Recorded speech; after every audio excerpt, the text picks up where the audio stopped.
everybody, and welcome to Forever Red Devils. And we are hopefully within days of a potential announcement of Ruben Amorim as the new Manchester United manager. Deal is progressing very quickly. Manchester United are moving on this deal, which is about time that we're starting to make some big club moves, some big boy moves, and Ineos, I think, are desperate to get this over the line quickly and almost a bit of a sign of intent. It's almost sort of demonstrate to people that they can get the job done when they need to, because it's been less than 48 hours since Erik ten Hag has been sacked, and we've already had official communication from Sporting that has agreed that Manchester United have triggered the sort of potential release clause, and that there are conversations happening with Ruben Amorim about his potential move. And he, unfortunately for him, had to do a press conference yesterday and really struggled to keep his poker face. Was asked about his future, and he said, "Will you be at the dugout in Old Trafford?" His reply was, "I will be here." And he said, "Is that definite?" And he said, "Then I don't know," and laughed it off. He then confirmed that he said he will give an official update about what's happening, and once everything's been confirmed. So what we know is that, confirmed, by the way, completely confirmed, is that Manchester United are in negotiations with him and with Sporting. We know that this is a fact. It's in terms of whether he's agreed, that's kind of where we're at. I think we're in the last sort of few details. He said, "I don't know," basically, whether he has been decided himself on coming to the move, but the move is in the works.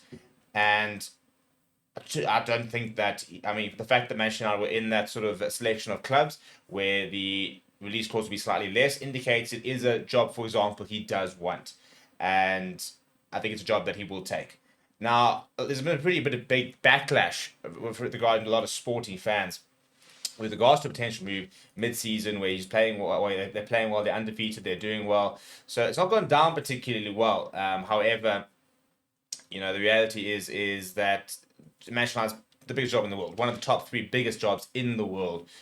You're not going to turn that down, because if he says no now, Manchester might go somewhere else, and then he's missed the boat. Now, not to say Sporting's not a big job, but there are levels to the game. And, you look at the top clubs, and Liverpool just got a new manager, for example. City are the big ones with regards to who's the next big sort of next Pep Guardiola. But Real Madrid are very settled. Barcelona are very settled.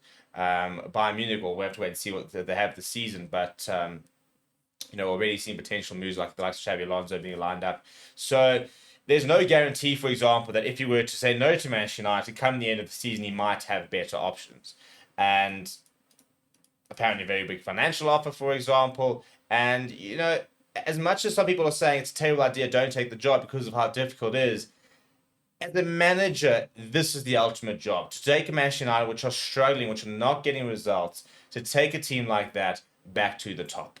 In terms of, if you want to sort of really stake yourself as one of the best managers in the world, this is how you do it. You take over at Manchester City, for example, you take over a squad that's won the treble, and you're going to keep winning things. You'll be rated highly, but a lot of people will sit there and say, "Oh, Pep Guardiola built this team." Similarly, if you go take a Real Madrid job right now, for example, you take that Manchester United job and you turn them into a Premier League champions, you will already be regarded as one of the greatest managers of the last few years, and the current sort of setup. And that's the challenge that managers want. That is why Manchester United remains such an attractive offer, because yes, it is a bit of a shit show with regards to the structures. It is, in a place where it's never been before, in terms of a decade since a Premier League win.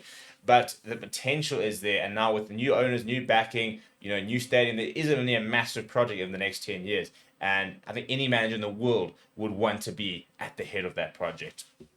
So, in regards to the timeline, the thinking is that obviously Manchester United do play tonight, and I think that we will see.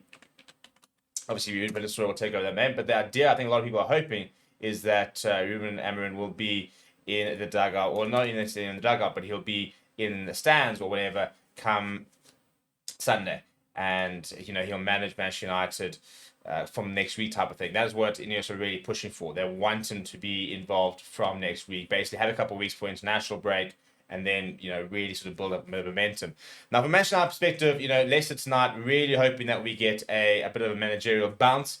in terms of the players not having to prove that they weren't the issue, that Erik ten Hag was the issue. So we'll see about that. We'll have our preview up a little bit later, as well as our reaction from the match itself. So make sure you keep an eye on the channel. But John, let me know what you think. Are you happy with this Ruben Amorim move? What do you think? Let me know down in the comments below. Smash the like on the video. Subscribe to the channel as well. Thank you very much for watching. My name is Steve. I'll chat to you soon.